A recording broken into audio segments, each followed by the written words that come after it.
چپ ہی لگ گئی۔ علی سے وہ کمرے میں مل آئی تھی اور آخر میں میکال کی جانب رخ کیا۔ ویسے تو اب میرا آپ کی شکل دیکھنے کا دل نہیں کرتا۔ سنا تھا بہنوں کو بھائیوں پہ بڑا مان ہوتا ہے، مجھے بھی بہت تھا، پر آپ اس قابل نہیں۔ وقت نکال کر کبھی فرصت کے وقت اس کلب جائیے گا اور فوٹیج دیکھ لیجیے گا، معلوم ہو جائے گا وہاں میں نے کیا کیا اور کس سے ملی تھی۔ اور ہو سکے تو ایک احسان کر دیجیے گا، ان تینوں بےغیرتوں کو بہن سے بدتمیزی کرنے کی سزا ضرور دیجیے گا۔ آپ بہت انصاف پسند ہیں نا؟ جب بہن کے معاملے میں اتنی دانش مندی سے فیصلہ کیا تو امید کروں گی کہ اس معاملے میں بھی غور کریں گے۔ رات کے پہر اس کی آواز پورے لاؤنج میں گونج رہی تھی۔ جا رہی ہوں میں، مر جاؤں تو جنازے پہ آنے کی زحمت نہیں کریے گا۔ اور نفرت ہے مجھے اس حویلی کے ہر فرد سے جن کے دل سیاہ ہو گئے، پتھر کی مورتیاں ہیں آپ لوگ۔ میری اوقات یہ تھی کہ ایک ملازم کے ساتھ بیاہ دیا گیا۔ سرد آواز کئی دل کے پردے چیر کر اندر داخل ہوئی۔ یوشا نے مٹھی کس لی۔ مزمل لب چبائے اسے تک رہا تھا۔ لگ رہا ہے تھیٹر میں کوئی مووی دیکھنے آیا ہوں، مزمل بڑبڑایا۔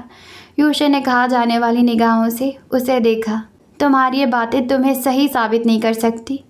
میری غلطی کہ میں کلب گئی اور شہریار کے بارے میں آپ کو لا علم رکھا، پر بتائیں کیا آپ سب کے گریبان بالکل صاف ہیں؟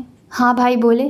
اگر میں بولنے پر آئی تو لوگوں کو ہارٹ اٹیک ہو جانا ہے، بہتر ہے چلی جاؤں۔ جتنا برا آپ لوگ کر سکتے ہیں کر دیا، اس عذاب کو میرے سر پہ مسلط کر دیا۔ نفرت سے اس نے یوشے کو دیکھا اور میرون دوپٹہ سر پہ درست کرتی اپنے بیگ کے پاس آئی، اسے اٹھایا اور پتھر کے مورت بنے باہر نکل گئی۔ پیچھے ہی یوشے، اس کے والد اور مزمل گیا تھا۔ جانے سے پہلے رحیم صاحب کے الفاظ یہ تھے: میکال صاحب، ہماری اوقات تو یہ نہیں تھی، پھر بھی آپ نے اپنی بہن میرے بیٹے کو سونپ دی ہے۔ ہم کوشش کریں گے ان کا خیال رکھیں اور ہو سکے تو بچوں کو معاف کر دیجیے گا۔ لیلی کے نکل جانے کے بعد لاؤنج میں سناٹا چھا گیا۔ حویلی کی اصل رونق آج چلی گئی تھی۔ خس کم جہاں پاک، پھوپھو بڑبڑائی۔ کہنے والے ضرور کہیں گے کہ اس حویلی کے مکینوں نے اس خانزادی کو مکمل طور پہ بکھیر کر یہاں سے نکال دیا۔ ظلم کی داستان لکھی جانی تھی۔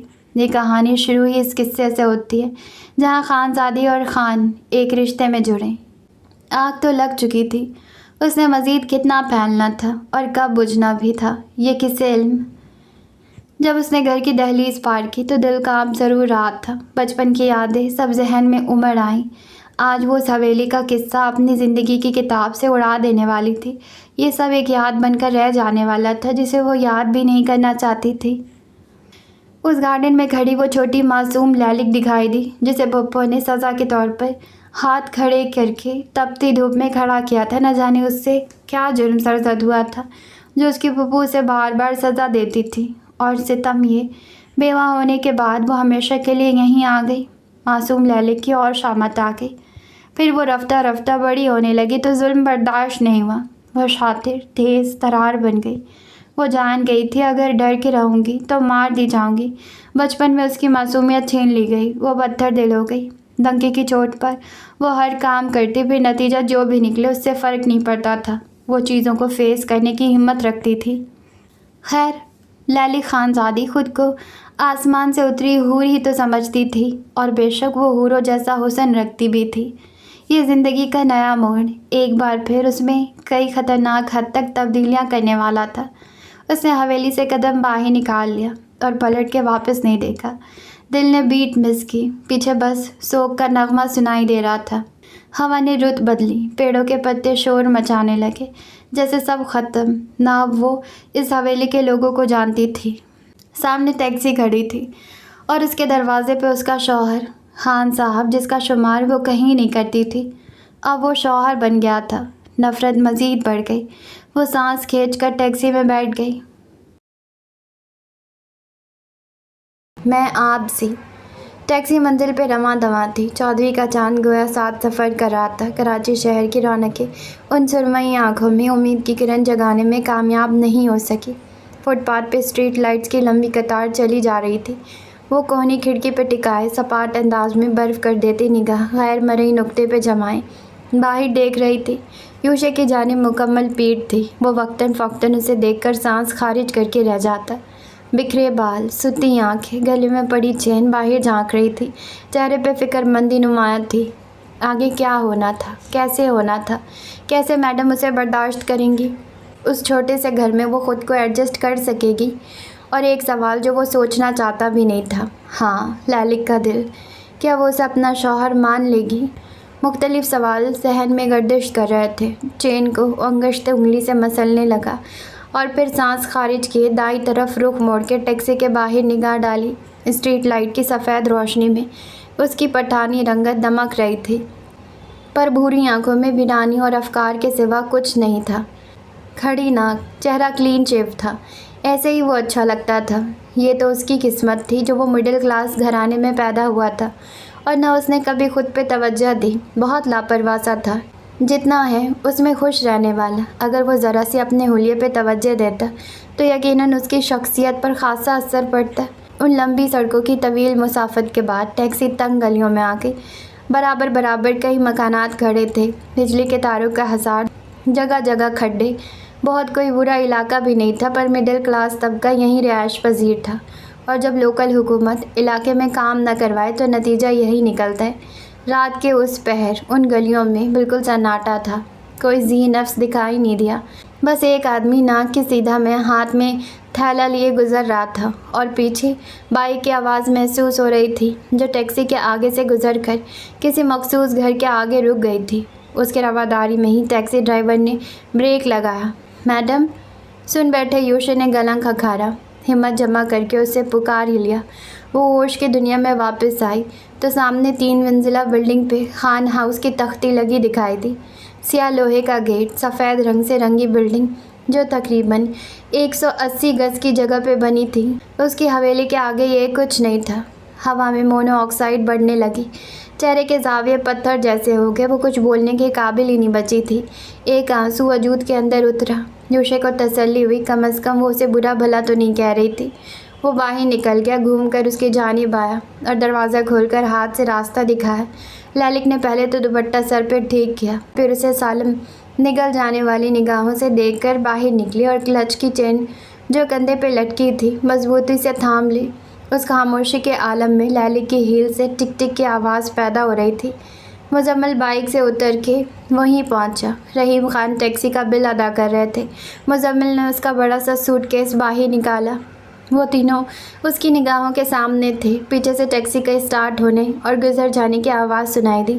ان تینوں مردوں کے پاس الفاظ نہیں تھے میڈم کو مخاطب کرنے کے لیے، پھر بھی رحیم خان نے ہمت کی۔ لالک انہیں اچھے سے جانتی تھی اور ان کی عزت بہت کرتی تھی، شروع سے انہیں رحیم بابا پکارا تھا۔ لالک بچے، میں لفظوں سے خالی انسان ہوں، پر میرے احساسات تیزی سے کام کر رہے ہیں۔ جو کچھ ہوا ہے وہ ایک برا خواب سمجھ کر آپ بھول جائیں۔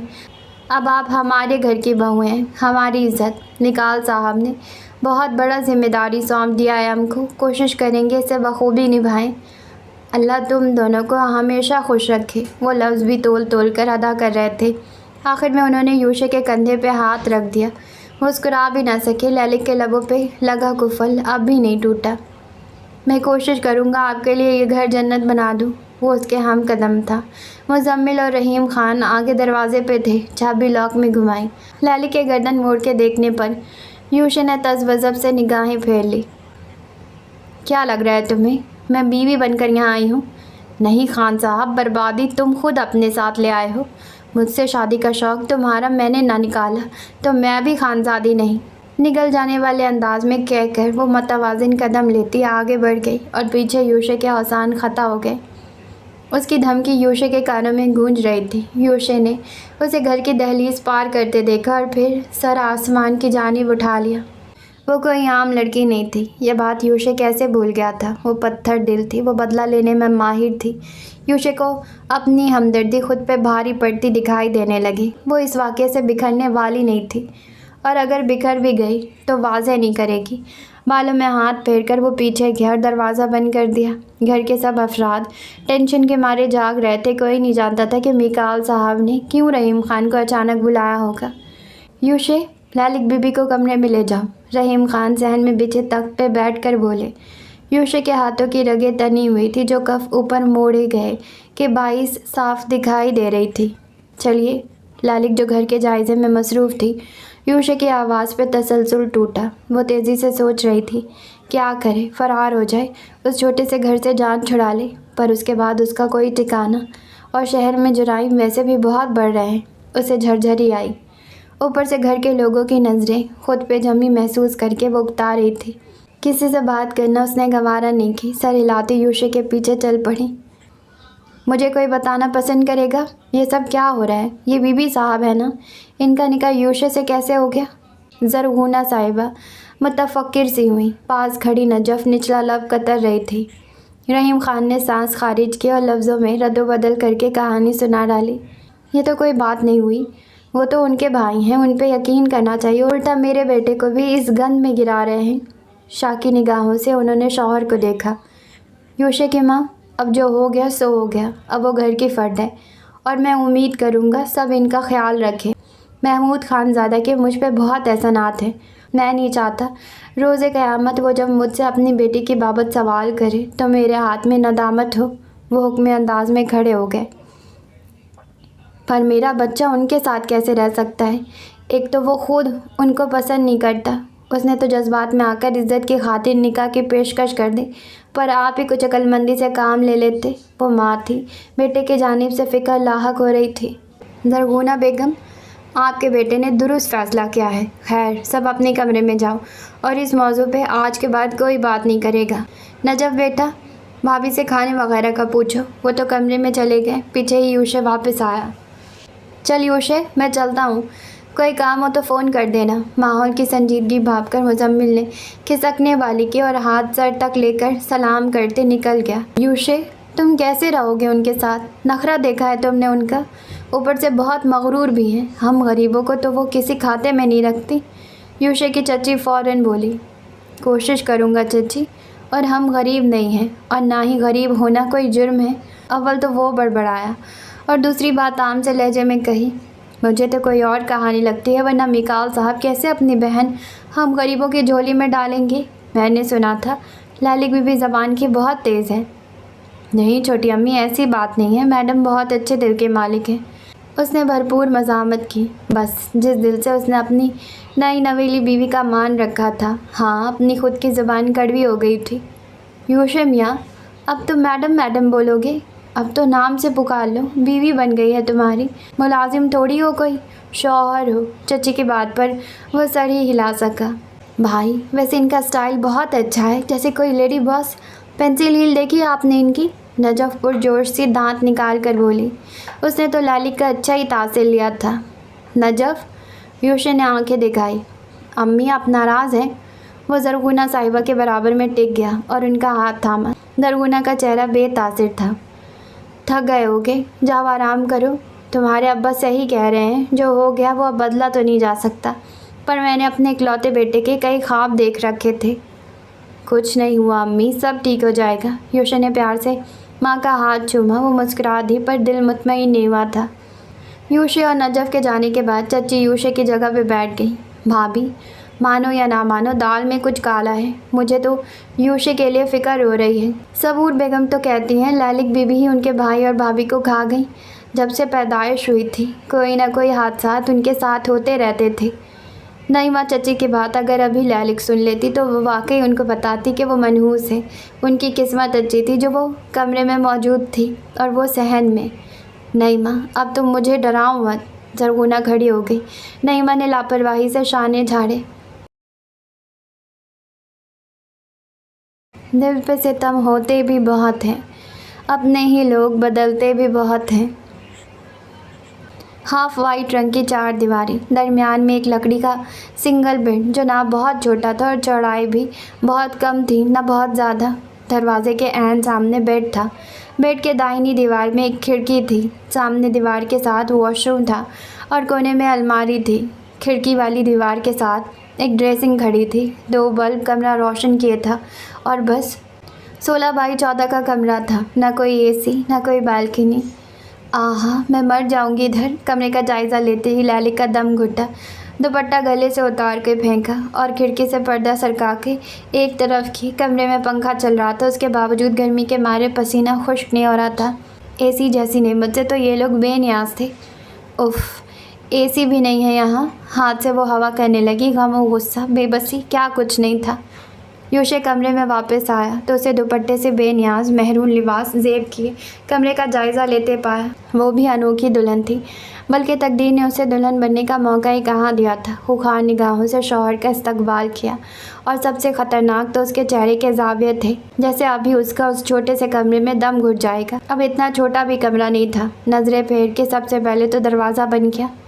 میں اس مرغی کے ڈبے میں رہوں گی، میں نہیں رہ سکتی یہاں، دم گھٹ رہا ہے، گرمی کتنی ہے، اب تک اتنا کمایا ایک اے سی کمرے میں خرید کر لگا نہیں سکے۔ نلی کھڑکی کے پاس سے ہٹ کر بازو اوپر کیے بالوں کا جوڑا بناتی اس کے سامنے آئی۔ مجھے نہیں پتا تھا شہزادی، اوہ سوری خانزادی صاحبہ، ایک دن اس کمرے میں میری بیوی بن کر آئیں گی۔ ماتھے پہ گرے بال ہتھیلی سے پیچھے کیے۔ بیوی نہیں ہوں تمہاری، شیرنی بنی وہ، اس کی آنکھوں میں آنکھیں ڈال کر گھرائی۔ ڈرائیور ہو تم، سوچا ہی جا سکا، اس کے سامنے کہہ کر منہ توڑوانے کا ارادہ تو بالکل نہیں تھا۔ شوہر ہوں، یہ حقیقت تو تسلیم کرنی پڑے گی، ورنہ آپ کی یاد دہانی کے لیے نکاح نامہ فریم کروا کر کمرے کی ہر دیوار پر لگوا دیتا ہوں۔ وہ آگے بڑھ کے اور لالک کا سوٹ کیس ایک طرف رکھا۔ لالک اس کی باتوں پہ لعنت بھیج کر اپنا کلچ کھول کر بیڈ پہ بیٹھی۔ اف، میں شری کو کیا جواب دوں گی، ان کا انتظار نہیں کر سکی۔ یا اللہ، کس آزمائش میں ڈال دیا ہے مجھے۔ بیگ سے اپنا ٹوٹا موبائل نکال کر اس میں بیٹری ڈالی اور آن کرنے لگی۔ یوشے سینے پہ ہاتھ لپیٹے اسے دیکھ رہا تھا۔ قسمت اچھی تھی اس ممی ڈیڈی کی جو بچ گیا، ہنکار کر طنزیہ کہا۔ تم جیسے مڈل کلاس لوگوں کا یہی پرابلم ہے، دوسرے کامیاب لوگوں سے جلنا، وہ دو بدو بولی۔ ہیں، اچھا، چونکنے کی اداکاری، ذرا بتانا پسند کریں گی اس نے کون سے جھنڈے گاڑے ہیں؟ سب کچھ اس کے باپ کا ہے، چند دن پہلے اس نے باپ کا بزنس جوائن کیا ہے اور ہیرو بنا پھرتا ہے، جیسا بحیرہ ٹاؤن میں دوسرا برج خلیفہ بنا کر کھڑا کر دیا ہو۔ ممی ڈیڈی نہ ہو تو۔ وہ خود ہی ہنکارتے ہوئے ہنسنے لگا اور لالک تپ اٹھی۔ منہ بند کرو جاہل آدمی۔ ہم جاہل نہیں ہیں، غصے سے کہا تو جبڑے تک کس گئے۔ اس کا یہ لہجہ سب سے زیادہ اسے برا لگتا تھا، جبکہ اس لہجے میں یوشے بہت معصوم لگتا تھا، جبکہ وہ پٹھان معصوم تھا نہیں۔ شیری، پک مائی کال۔ وہ بےتاب ہو رہی تھی، ایسا لگ رہا تھا مسیری پہ اسپرنگ لگ گئے ہوں، کہیں ان کو میری بے وفائی کا تو پتہ نہیں چل گیا۔ دل نے صدا دی، دل سوکھے پتے کے مانند لرزا۔ اب وہ فون اٹھائے گا بھی نہیں، لکھ کر لے لے۔ پھر طنز اچھال کر ناخن چبا کر دلچسپی سے اسے دیکھنے لگا۔ خان صاحب، میں منہ توڑ دوں گی تمہارا۔ یوشے نے معصومیت سے شانے اچکائے۔ شیری، میں بے وفا نہیں ہوں، میں مجبور تھی۔ آپ کال اٹھا لیں، میں سب سچ بتا دوں گی۔ ایک لمبا وائس نوٹ واٹس ایپ پر اس نے شہریار عالم کے نام پہ چھوڑا۔ بھائی، آپ نے اچھا نہیں کیا، اگر سر سے بوجھ اتارنا تھا تو شیری سے ہی شادی کروا دیتے، پر نہیں، آپ نے اپنی لمبی ناک اور انا کی خاطر بہن کو اس جہنم میں جھونک دیا۔ یوشے کو دیکھ کر وہ نفرت سے بولی۔ یوشے کا چہرہ سنجیدہ ہوا۔ آپ انتہائی ناشکری ہیں، اگر میں نہ ہوتا تو وہ آپ کو جان سے مار دیتے۔ تو مرنے دیتے؟ کس نے کہا تھا ہیرو بننے کے لیے؟ ان میسیجز کا کوئی جواب موصول نہیں ہوگا۔ اگر اب تم نے شہریار کے بارے میں بکواس کی تو یقیناً برداشت نہیں کروں گی۔ مجھے ان کے بارے میں تم بدگمان کرنے کی کوشش کر رہے ہو اور میں نہیں ہوں گی۔ محبت کرتی ہوں شہریار سے۔ موبائل پھینک کر وہ کھڑی ہو گئی۔ یوشے میں بس اتنا ہی صبر تھا۔ جھٹکے سے اس کا بازو دبوچا اور چہرے پہ جھکا غرایا۔ ہم بے غیرت مرد نہیں ہیں جو اپنی عورت کے منہ سے کسی دوسرے مرد کی محبت کی داستان سنے۔ اب تک بھی اس لیے برداشت کر رہا تھا کہ آپ کی حالت سمجھ سکتا تھا۔ ہم کو ترس آتا ہے، پر آپ ترس کے قابل نہیں ہیں۔ وہی اپنا غصیلا خالص انداز۔ اس نے سانس اندر اتاری، مزید بازو پر دباؤ بڑھایا۔ محبت کرنے والے مرد شادی کے لیے بہانے نہیں بناتے۔ کاش اب میکال صاحب کو یہ سب پہلے بتا دیتا، پر الو کا پٹھا تھا، بتا ہی نہیں سکا۔ جانتا جو تھا عالم صاحب میکال صاحب کے کڑے حریف ہیں۔ اگر وہ محبت کرتا تو اب تک رشتہ بھیج چکا ہوتا۔ اپنے باپ کو آپ کے بارے میں لا علم نہیں رکھتا۔ اس نے 3 سال صرف آپ کا استعمال کیا ہے گرل فرینڈ بنا کر۔ آئندہ اس کمرے اور آپ کی زبان سے اس ممی ڈیڈی خبیث انسان کا نام نہیں سنوں۔ پتریلے انداز میں چٹکتے اعصاب لیے اپنی بات مکمل کرتا جھٹکے سے اسے چھوڑ کر واش روم میں بند ہوا۔ یوشے کا جنون دیکھ کر لالک ایک پل کو ڈر بھی گئی، کہیں خان صاحب کا دماغ زیادہ ہی نہ خراب ہو جائے۔ وہ ابھی تک اس کے رویے کے اثر سے باہر نہیں نکلی تھی۔ خود کو شوہر سمجھنے کی خوش فہمی پال لی ہے، گنوار انسان۔ دانت پیس کر وہ بازو رگڑنے لگی۔